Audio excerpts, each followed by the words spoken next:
Ils sont en train de courir pendant que nous autres, nous sommes en train de traîner. Ils sont en train de courir lunch. Quelqu'un peut dire lunch? Quelqu'un peut dire lunch? C'est maintenant le moment de notre lunch. Est-ce qu'il y a quelqu'un qui a faim? Est-ce qu'il y a quelqu'un qui a faim? Est-ce qu'il y a quelqu'un qui veut manger maintenant? Alors, si tu as faim et que tu veux manger maintenant, je vais te demander de te tenir debout et d'acclamer pour la parole de Dieu que nous allons recevoir, qui va nous être donnée aujourd'hui par l'ancien Othniel. Est-ce que nous pouvons encore acclamer? Nous pouvons encore acclamer? Nous pouvons encore acclamer? Vos acclamations sont très timides. Vous êtes trop timides dans les acclamations. Oh, heureusement qu'il est de la maison. S'il était quelqu'un de l'extérieur, il ne reviendrait pas. Merci, merci, merci.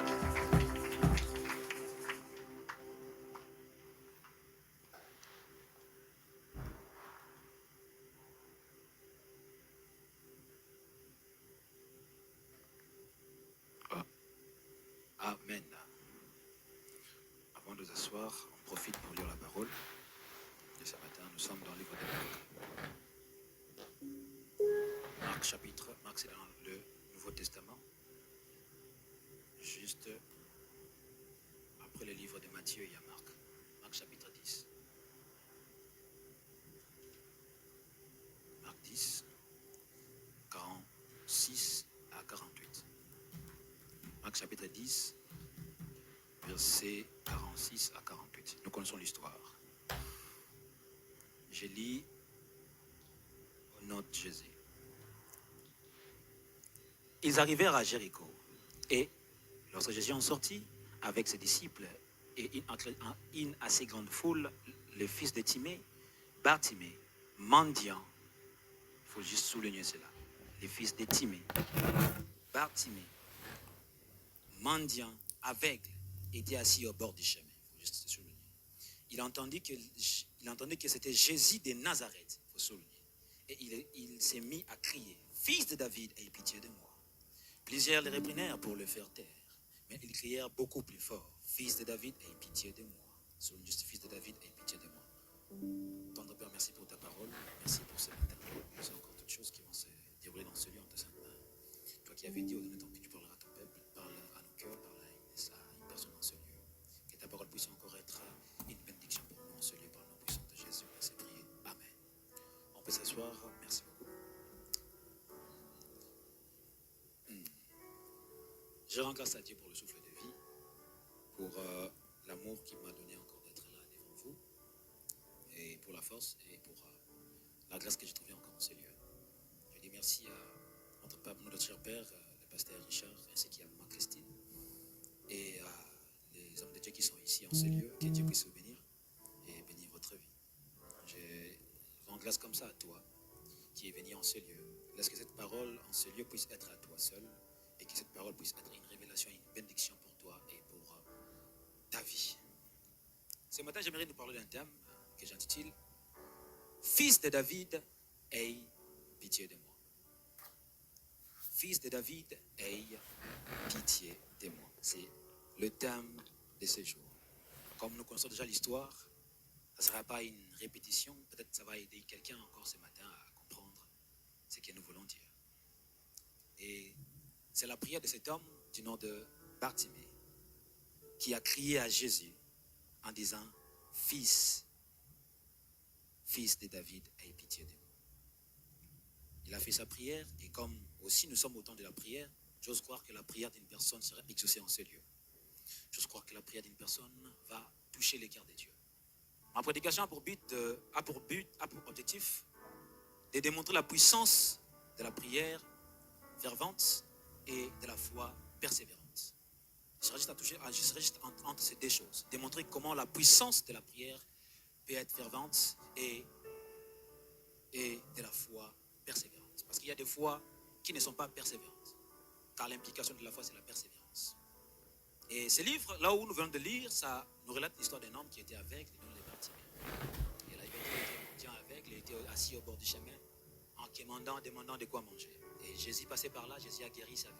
Et c'est l'histoire de cet homme que nous voulons relater en ces lieux. Et ça va nous aider à comprendre pourquoi il a demandé, pourquoi il a crié « Fils de David ».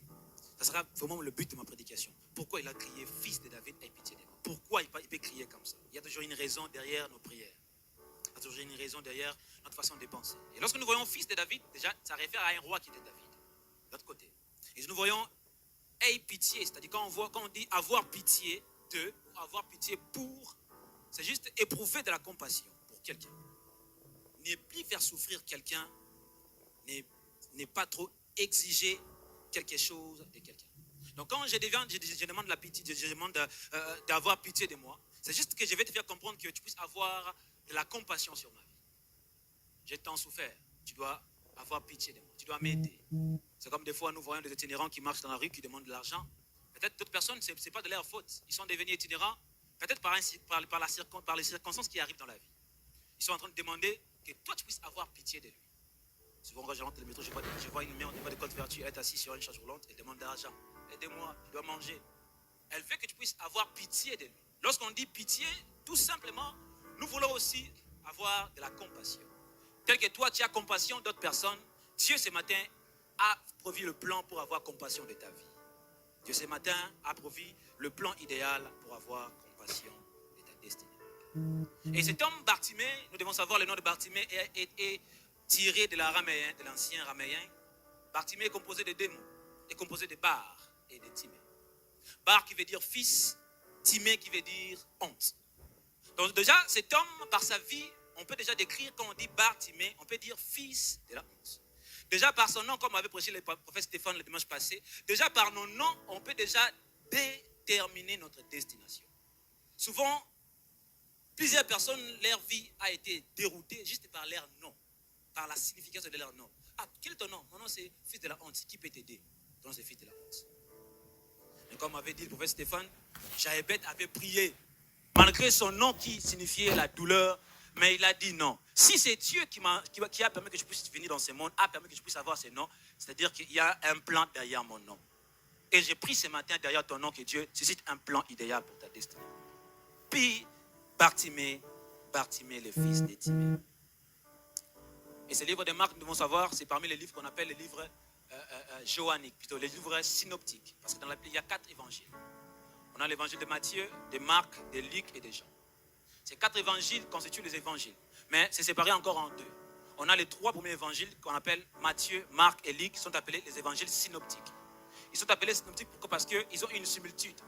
Ils ont des histoires qui correspondent. C'est comme l'histoire que tu vas voir ici, ça se trouve aussi dans le livre de Matthieu.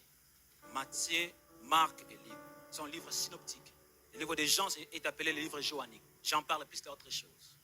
Et c'est par ce livre que nous voulons parler de cet homme du nom de Bartimée. Bartimée qui avait une situation désespérée dans sa vie. Comme la Bible décrit 3 choses dans sa vie ici, la Bible dit, Bartimée, cet homme était d'abord premièrement aveugle. Pourquoi j'ai dit qu'il était aveugle? Parce qu'à l'époque, lorsque tu es aveugle, pour les Juifs, tu es maudit. Tu as la malédiction. Pour les Juifs, quand tu es aveugle, tu es déjà condamné en avance. Rien ne peut fonctionner pour ta vie. Donc lorsqu'on voyait Bartimée sur le bord du chemin, on voyait déjà cet homme a déjà des traits de la malédiction. Combien de gens qui nous qualifient déjà des choses que nous-mêmes, on est inconscients, on est innocents de ça. Ce monde est rempli de qualifications qui peuvent même te faire dégoûter la vie. C'est pour cela que je comprends, ici dans ce monde, dans ce pays, des gens se suicident facilement. Il est fatigué de la vie, il prend des trucs, il se suicide. Pourquoi? Parce qu'il y a des qualifications, il y a des situations où lorsque tu traverses, ça rend ta vie difficile. Et je prie ce matin, si une personne en s'est traverser ces moments, que Dieu puisse te changer de place, que tu puisses quitter de la situation désespérée à une bonne situation. Et cet homme, au-delà d'être aveugle, la Bible dit encore, il était mendiant. Quand on dit mendiant, c'est dit d'une personne qui avait ni ressources. Il avait 100 ressources en ses mains. Il vivait des gens. S'il demande, tu lui donnes, il mange. Sans ressources. Ces ressources provenaient d'autres personnes. Ces ressources provenaient de toi et moi. Lorsque nous passons au bout du chemin, on voit un homme qui demande, nous devons comprendre que cet homme ici vit sans ressources. Nous, quand même, on a des ressources, on travaille, mais lui, il va travailler où il n'a pas des yeux. C'est pour cela, applique-toi à faire du bien autour de toi. Quand il y a des gens qui souffrent, même s'ils sont aveugles ou pas, applique-toi à faire du bien. Car des personnes qui font du bien, ils ont des trésors auprès du Seigneur. Bartimée était mendiant. Il demandait au cours du chemin. Troisième des choses, il était assis au bord du chemin. Au bord du chemin, qui peut dire aussi, il était écarté, rejeté de la société. Le chemin est là pour tout le monde. On doit aller sur le chemin pour aller peut-être à la maison, aller au travail. Mais lui était assis au bord du chemin. Combien de nos vies sont assises? Combien de nos vies, nous vivons des vies comme si on est assis au bord du chemin? Combien de familles dans ces lieux qui vivent comme s'ils étaient assises au bord du chemin? Écartés de la société, écartés de tout bien qui fait venir au devant de nous, rejetés de la société au bord du chemin. Peut-être c'est ton cas en ces lieux. Je te vois comme si tu es au bord du chemin. Tu n'en peux plus. Tu essayes de préciser une même chose, mais il n'y a pas de solution. Il était assis au bord du chemin. Peut-être auparavant, il avait aidé d'autres personnes. Mais lorsqu'il se trouvait au bord du chemin, qui pouvait l'aider? Bartimée au bord du chemin. Aveugle, mendiant, assis au bord du chemin. Toutes les qualifications qui pouvaient limiter sa vie. Mais Bartimée a compris une chose. Peut-être les hommes peuvent m'oublier, mais il y a un Dieu qui n'oublie jamais. J'aimerais t'assurer ce matin, les gens peuvent t'oublier. Oublier même tes efforts, tes biens que tu as eu à faire pour eux. Mais Dieu n'oublie jamais. Joseph était dans la prison, Joseph a interprété des songes, des panetiers et des chansons. Joseph a dit à les chansons, lorsque tu seras sorti, parle auprès de Pharaon de moi. Je suis innocent. Je suis dans la prison, mais je suis innocent. La Bible conclut le chapitre pour dire, les chansons l'oublia. Joseph se voyait oublié par les chansons, mais pas oublié par les plans de Dieu. Mieux vaut être dans le plan de Dieu qu'être dans le plan des hommes. J'aimerais t'assurer à quelqu'un, il y a le plan de Dieu qui est plus puissant que le plan des hommes. Ma prière ce matin, que comme Bartimée était rentré sur le chemin pour trouver la délivrance, que Dieu puisse te faire ramener sur le chemin de ta vie pour que tes yeux puissent voir clair, c'est ta destinée. Bartimée, oublié des hommes, mais Dieu attendait le temps fixé par lui. Il y a un temps fixé pour toute personne dans ce lieu. Le temps de ton voisin, ce n'est pas ton temps. Même si le voisin, les choses marchent pour toi, toi, ce n'est pas ton temps. Attends ton temps. Bartimée a crié, sa façon de crier a arrêté les ciels pour qu'il puisse trouver la solution. Moi, je crois, pendant que tu crieras dans la prière, ça arrêtera les ciels, ça attirera l'intention de Dieu pour que Dieu puisse intervenir à ta faveur. Il ne demandait pas de l'argent lorsqu'il a appelé Dieu. Lorsqu'il a appelé Jésus, il demandait qu'il puisse couvrir les yeux. Bartimée, un homme comme toi et moi, mais qui a su comprendre que c'était son temps de vivre et d'expérimenter. Oui, frères et sœurs, dans la vie, il arrivera des moments pareils. Des moments où nous pouvons dire juste, Jésus ait pitié de nous. Car c'est ça notre thème. Des moments où tu vas voir comme si ta force ne sert à rien. Cette prière est que Dieu ait pitié de moi. Je sais que je ne suis pas parfait dans ce monde. Je sais que j'ai encore des défauts. Mais ma prière est qu'il ait pitié de moi. Pareil moment existe dans la vie où tu dois te rabaisser. Dire à Dieu, ait pitié de moi. Et Bartimée nous enseigne ici que nous devons avoir cette genre de prière quotidiennement dans nos vies, à prier et à dire à Dieu, Seigneur, ait pitié de moi. Le moment où ta force, la force que tu as a échoué, mes frères et sœurs.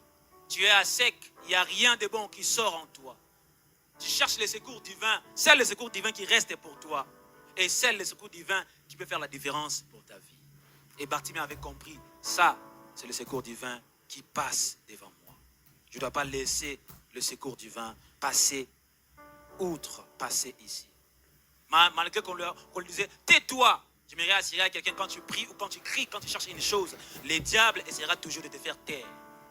Surtout quand ta délivrance est proche, le diable essaiera toujours de te dire, tais-toi, c'est pas contre ton temps. Non, quand il faut prier, il faut prier. Et moi je crois, pendant ces 52 jours de prière, Dieu sera derrière quelqu'un pour accomplir des choses dans cette église. Je crois fortement en ça. Et cet homme, comme je venais de le dire ici, il a des choses qu'il a criées qui m'ont vraiment choqué. Avoir un homme aveugle. Il y avait des gens qui marchaient avec Jésus. Là, il avait dit, une assez grande foule suivait Jésus. Mais comment cet homme qui était aveugle a su faire la différence et trouver la solution pendant que les gens qui marchaient avec Jésus, peut-être ils avaient des problèmes. On peut venir nous tous à l'église, c'est pour cela que nous venons nous tous à l'église. Nous venons, il n'y a pas de miracle, nous rentrons parce que nous voulons comparer notre vie avec nos voisins, nos voisines qui viennent à l'église. Ah, lui, il a fait quoi? Est-ce que lui, son problème a été résolu? Non, occupe-toi de ton problème. Ne regarde pas le problème de ton frère ou de ta soeur. Et Bartimée s'est préoccupé de son problème.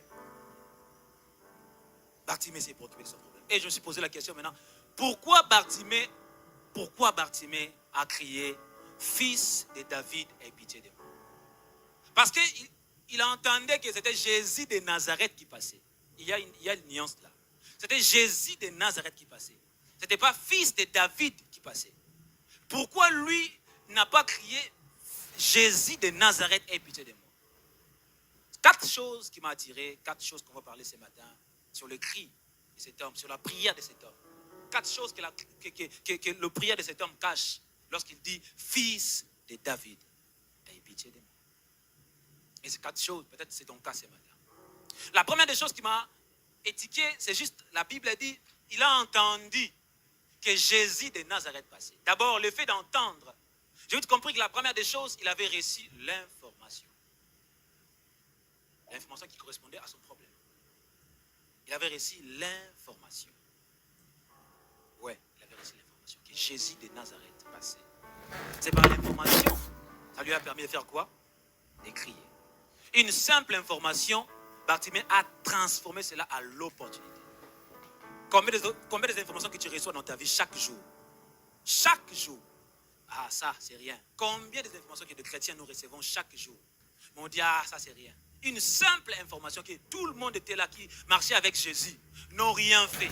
Mais lui, une simple information de Jésus qui passait, il a transformé l'information en opportunité. Je prie ce matin que les informations dès aujourd'hui, que tu puisses les transformer à des opportunités idéales pour ta vie, pour l'église et pour ta famille.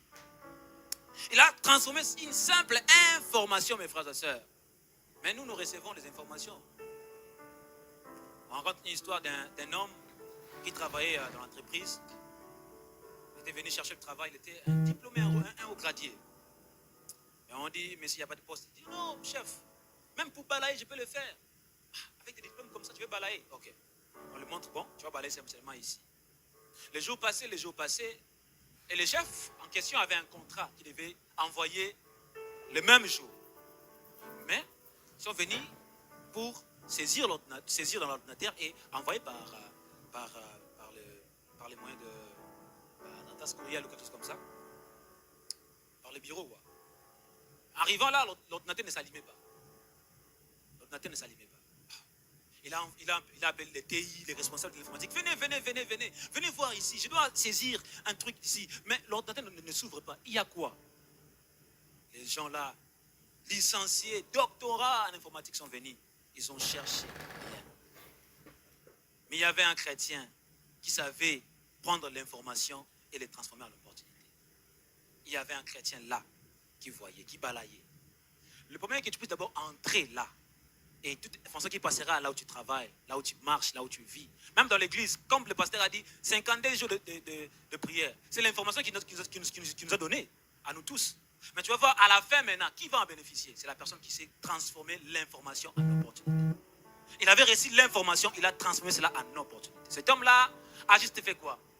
Il est allé dire à Dieu, ah Dieu, si je suis ici, donne-moi à voir clair. Maintenant, lorsqu'il priait, il parlait en langue, il priait. Il a eu une conviction à dire aux hommes là qui étaient là, de sortir. Mais le cœur disait, attends d'abord. Les patrons ont vu comme les responsables de l'informatique ne savaient rien faire. Il dit, c'est lui qui va maintenant ouvrir l'ordinateur, il sera derrière moi. L'information qui monte des échelons. Et cette fois-ci là, c'est mon occasion, c'est l'opportunité que je dois saisir ici. Il a commencé à prier, il a dit au chef, sortez vous tous, moi je vais arranger ça. Sous toi qui balaye ici. Oh, chef, je vais faire. Ah. Et tous sont sortis. Les responsables, les docteurs. Attendez quand même. C'est pour cela dans le travail que nous faisons, tu verras peut-être qu'il y a des gens qui ont plus de qualité que toi, qui n'ont pas été retenus. Mais on t'a retenu parce que Dieu est avec toi. Et cet homme, mes frères et sœurs, est resté, il a commencé à parler en langue. Il priait, parler en langue. Maintenant, le chef qui était derrière là-bas, il disait, mais ça c'est un fou. Au lieu d'arranger, il commence à faire le charabia là-bas. Il fait quoi là-bas? Allez-y l'empêcher. Il commençait à prier, il priait. Et lorsqu'il priait, il a vu en image, juste l'unité centrale n'était pas encore branchée, il était mal branché. Comme on branche comme ça, si ce n'est pas entré, ça ne va pas être allumé. Là, il vu que l'unité centrale n'était pas bien branchée il était même plaqué dans le prise. Il a ouvert les yeux. Il est allé vérifier. Mais oui, c'est pas bien branché. Lorsqu'il a maintenant essayé de fixer, l'ordinateur s'est allumé. une chose facile qui est l'information, Dieu a caché cela pour que moi, son enfant, je puisse le prendre et le faire devenir de l'opportunité. Je prie ce matin, il y aura des petites choses qui passeront devant de toi. C'est à toi d'avoir l'esprit de discernement pour comprendre que ça, c'est l'opportunité cachée en information. Et lorsque cet homme-là a juste plagué cela, il a appelé le chef. Venez, un peu de fier. Venez, c'est ouvert. Le chef va dire, mais quel est ton secret? Tu as fait quoi? Non. C'était difficile, chef. C'était difficile. Souvent, les chrétiens d'autres chrétiens sont ignorants. Il y a une chose que Dieu t'a montré d'une manière facile, c'est pour toi. Maintenant, lorsqu'ils vont venir, tu vas dire, je vais juste te plaguer. Tu vas rater l'opportunité comme ça. Juste te brancher, c'était rien. Juste te brancher. C'était difficile, parce que c'était difficile pour eux. Mais pour moi, enfant de Dieu, ça doit être facile. Car c'est lui qui prie a la capacité de rendre des choses difficiles à être faciles. Il avait l'information. Et dans la Bible encore, il y a une dame, je peux l'appeler comme ça, une femme, du nom de Ruth. Dans le livre de Deutéronome, chapitre 23, versets 3 à 4, Dieu est en train de maudire des nations, les Ammonites et les Moabites. Dieu dit, les Ammonites et les Moabites n'entreront pas dans l'assemblée de Dieu à la 10e génération jusqu'à perpétuité. Dieu a banni ces deux nations dans l'assemblée de Dieu. Deux nations, Moabites et l'Ammonite. Mais quand tu lis le livre de Ruth, tu verras, l'histoire n'a pas commencé avec Ruth. L'histoire a commencé avec Naomi. Naomi a quitté Israël pour venir là où les Moabites se trouvaient, avec son mari et ses deux enfants. Venant là, Naomi a perdu ses deux enfants et son mari. Elle est restée avec ses deux belles filles, Orpa et Ruth. Elle a dit, je suis restée veuve. Vous ne pouvez pas rester avec moi ici. Rentrez chez vous. Parce que là, je ne saurais pas avoir encore un enfant et que vous puissiez entendre. Orpa est rentrée. Mais Ruth a dit non. Ça, c'est l'information. Quelle est l'information, Ruth? Ça, c'est l'information. Ils rentrent chez eux. Je connais leur Dieu. Ce n'est pas le Dieu là qui a englouti Pharaon avec ses chats. C'est ce Dieu-là. Leur Dieu est puissant. Ruth a dit à Naomi, ton Dieu. Ce n'est pas toi, Naomi. Mais moi, j'ai dit, ton Dieu sera. L'information, c'était quoi? Les dieux de Naomi. Même si elle traversait le moment difficile, mais il y avait un Dieu qui s'est changé des choses. Naomi s'est attachée avec Ruth. Elles sont rentrées en Israël. Juste après quelques temps, quand tu lis le livre de Ruth, tu verras, Ruth a épousé Boaz. Boaz a engendré David. Plutôt, Boaz a engendré Isaïe. Isaïe a engendré David et ainsi de suite. Aujourd'hui, nous avons Jésus. Donc, quand tu lis Matthieu chapitre 1, verset 5, tu verras, la Bible est pour nous montrer que cette femme-là était parmi la nation que Dieu avait chassée. Là, il va dire Ruth, la Moabite. Comment Ruth, la Moabite, qui était chassée de l'ensemble de Dieu, sa nation était chassée, chassée dans la présence de Dieu. Mais cette femme se retrouve non seulement dans l'ensemble de Dieu, mais dans la généalogie de Jésus-Christ. C'est lui qui a l'information, même s'il avait la malédiction sur lui, il saura changer cela. Ta famille peut rester avec la malédiction, mais toi, quand tu as l'information, tu peux sortir faire la différence avec ta famille. Et reste, mais moi je sors. Et reste, moi je vis des choses différemment. Et reste, moi je vis des choses compliquées, mais avec Dieu, ça devient facile. L'information. Ruth a pris l'information de Naomi. Ruth est entrée dans la généalogie de Jésus. Elle qui n'était pas israélite, elle était juste moabite. Oui, Dieu peut le faire encore avec toi. Ce n'est pas encore fini, Dieu peut le faire avec quelqu'un ce matin. La deuxième des choses qui m'a étonné lorsque cet homme dit, fils de David, aie pitié de moi. J'ai vite compris que cet homme avait quelque chose. Dis à ton voisin, tu as quelque chose.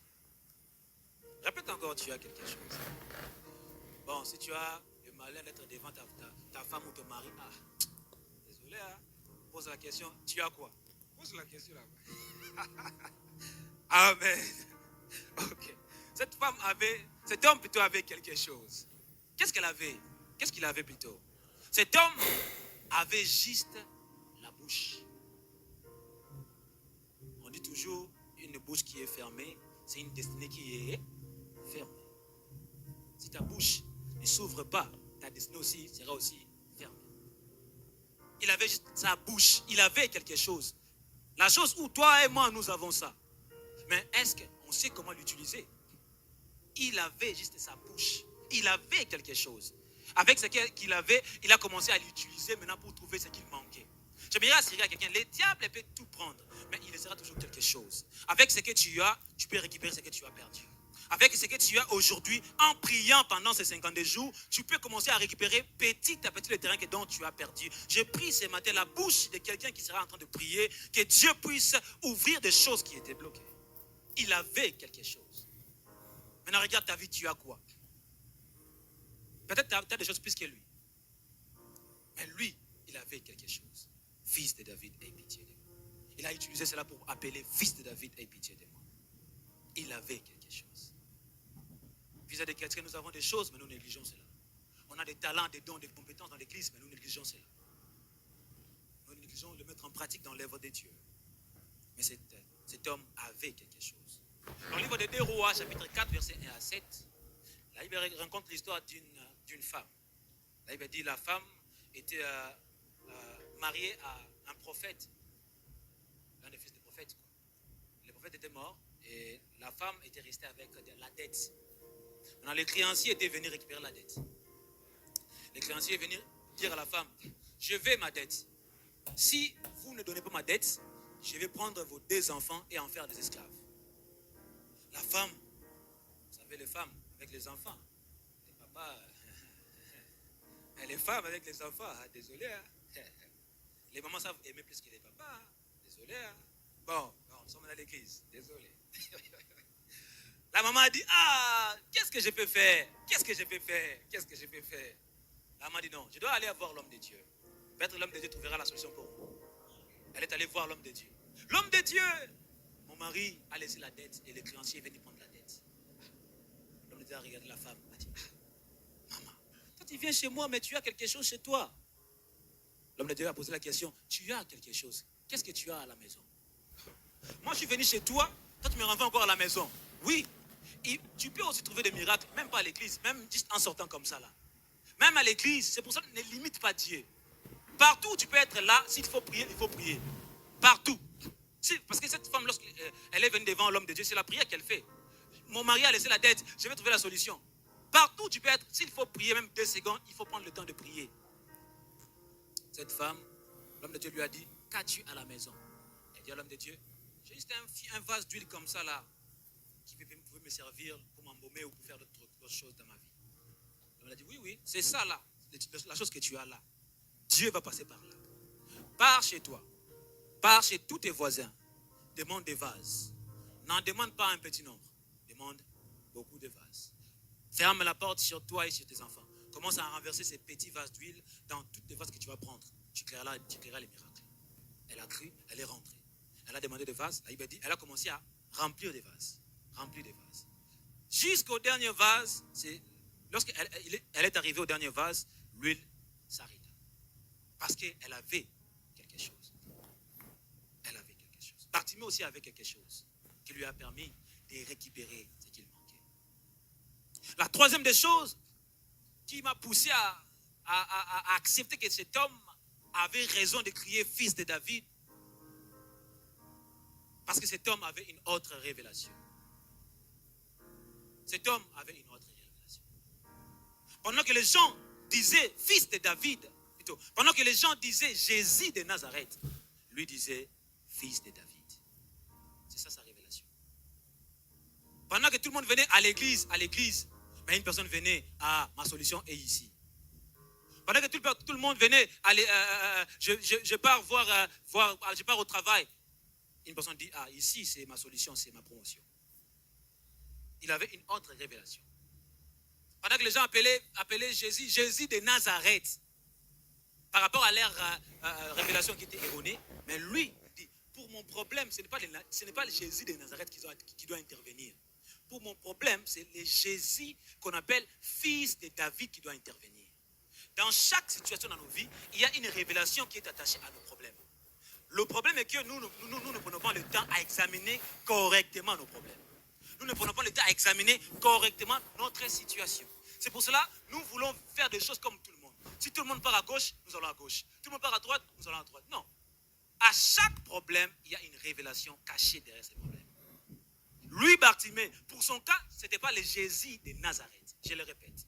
Pour ton problème, ce n'est pas le Jésus de Nazareth. Cherche une révélation qui est cachée derrière ton problème. C'est pour cela que tu verras, à chaque fois que Dieu s'est révélé, il s'est révélé par un nom allié à son nom. Quand on dit Jéhovah Rapha, c'était une personne. Dieu s'est révélé par Jéhovah Rapha. Quand on dit Ata Elroy, c'était Agar avec son enfant, là où il n'y avait pas de l'eau. Ata Elroy, le Dieu qui sait voir. Dieu a vu Agar avec son enfant dans le désert. À chaque fois que tu as une crise, chaque qu'il y a une révélation cachée derrière cela. Et ma prière ce matin, que Dieu puisse t'ouvrir les yeux, avoir une révélation pour ta vie. Une autre révélation que c'est des gens qui sont autour de toi. Oui, je peux me marier avec ma femme, mais chacun de nous aura une autre révélation. Hein? Parce que 1 plus 1 égale 1. Lorsque je marche, on n'est pas 1 plus 1. Lorsque je pars au travail, on n'est pas 1 plus 1. On a des projets. Peut-être des projets là, hein? Quand même. Il y a des révélations comme ça là qui sont attachées. Fils de David, aie pitié de moi. Et pendant qu'il appelait fils de David, il a compris qu'il y avait une promesse qui était donnée. Que dans le trône de David, il y aura un roi qui va venir, qu'on appellera le Messie. C'est lui-là, comme dit Esaïe, l'Esprit du Seigneur ici et moi, il m'a envoyé pour annoncer, pour délivrer. C'est lui-là, le Messie. Ah, c'est lui-là, le Messie, qui doit venir délivrer, guérir les boiteux, les aveugles. C'est lui-là que je dois appeler le fils de David. C'était un acte de foi qu'il posait devant Jésus.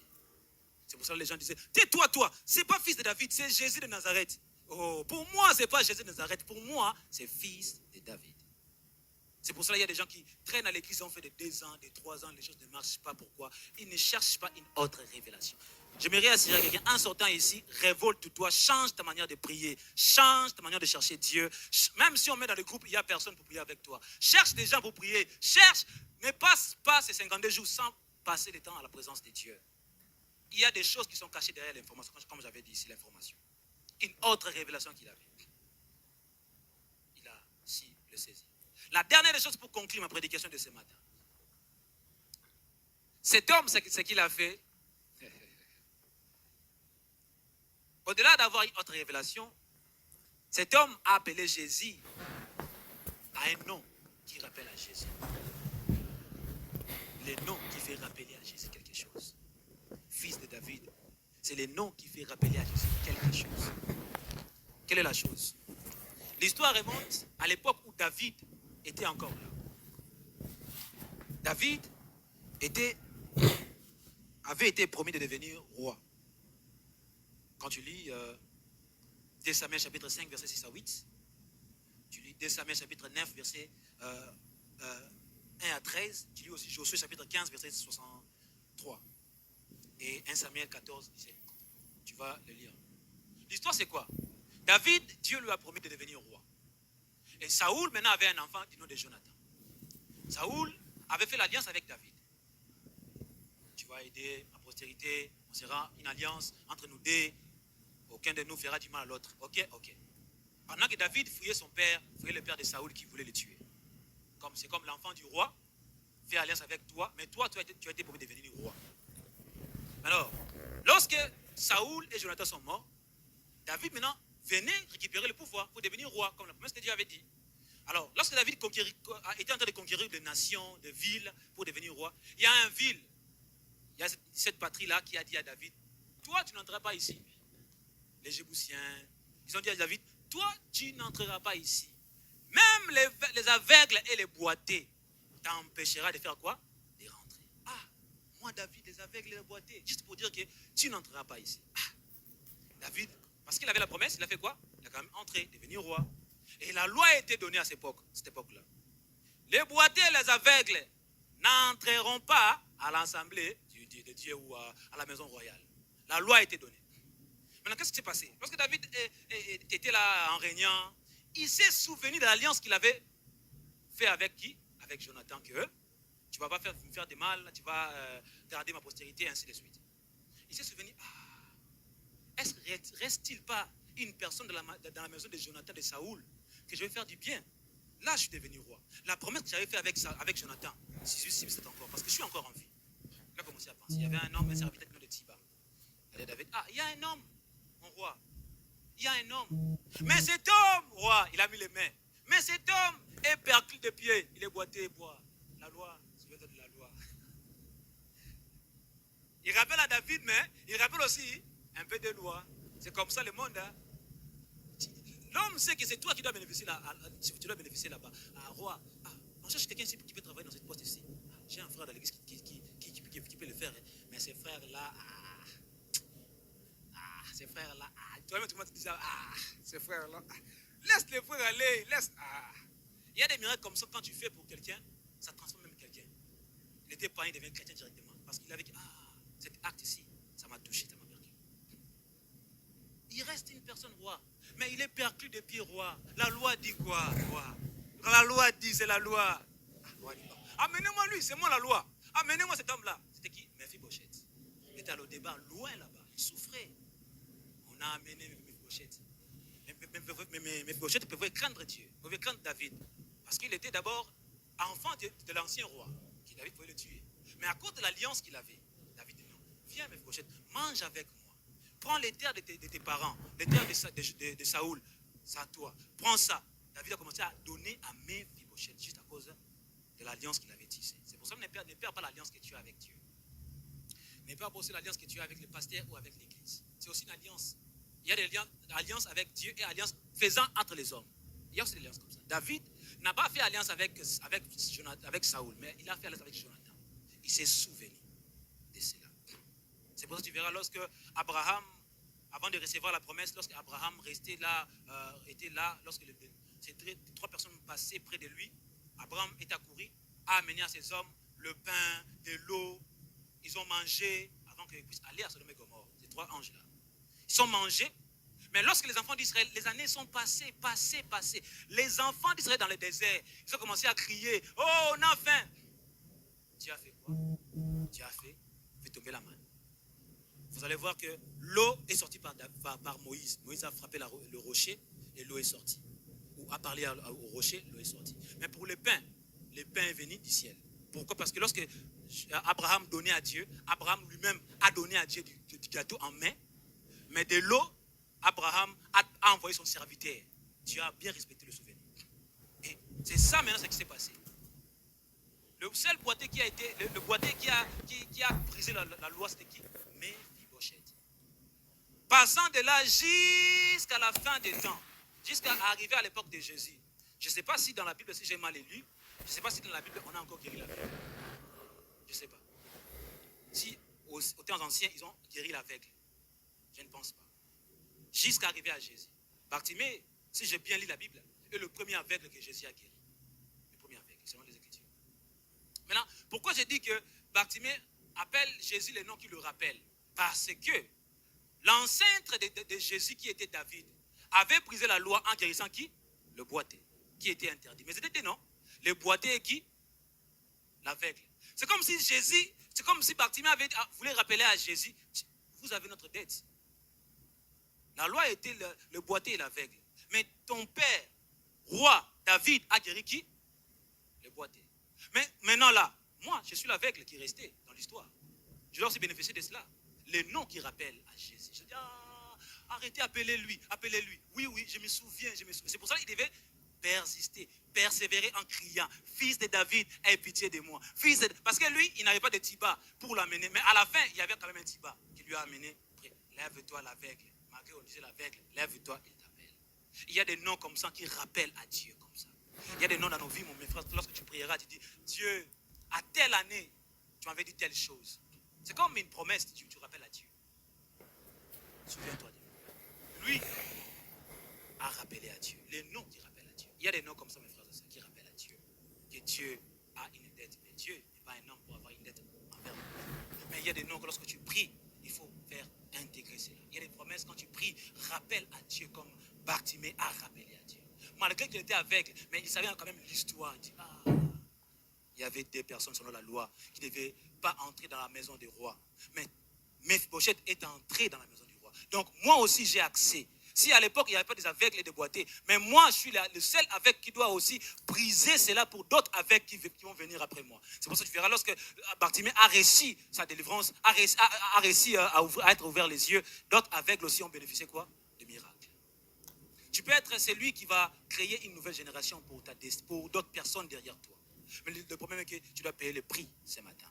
Tu dois appeler Dieu par les noms qu'il a promis. Lui, aveugle, il a ouvert d'autres chemins pour d'autres aveugles après lui. Après Bartimée, il y a d'autres aveugles qui ont été guéris. Aveugle après aveugle. Mais il fallait une seule personne, comme Mephibosheth à l'époque, puisse voir la main de Dieu. Fils de David, aie pitié de moi. une prière fervente et de la foi persévérante. Cet homme, les 4 choses qui lui a permis de trouver la solution pour sa vie. Il avait l'information. Il avait quelque chose. Il avait une autre révélation. Et il avait le nom qui rappelle à Jésus quelque chose. Ce matin, où trouves-tu dans ta vie? Est-ce que ces problèmes-là, tu mérites de les vivre encore depuis des années? Est-ce que cette histoire-là, ça ne va pas être changé? Est-ce que cette histoire-là, ça ne va pas trouver la solution pour ta vie? Et Dieu est là. Manquant des yeux, mais ouvrant les yeux du cœur, Dieu est proche en train de passer. Lève ta voix et dis à Dieu, Fils de David, aie pitié de moi. Tu as raison de faire cette prière ce matin, de dire à Dieu, aie pitié de moi. Tu as raison de lever ta voix et de dire à Jésus, aie pitié de moi. Car il y a des raisons plus importantes dans ta vie. Que Dieu bénisse.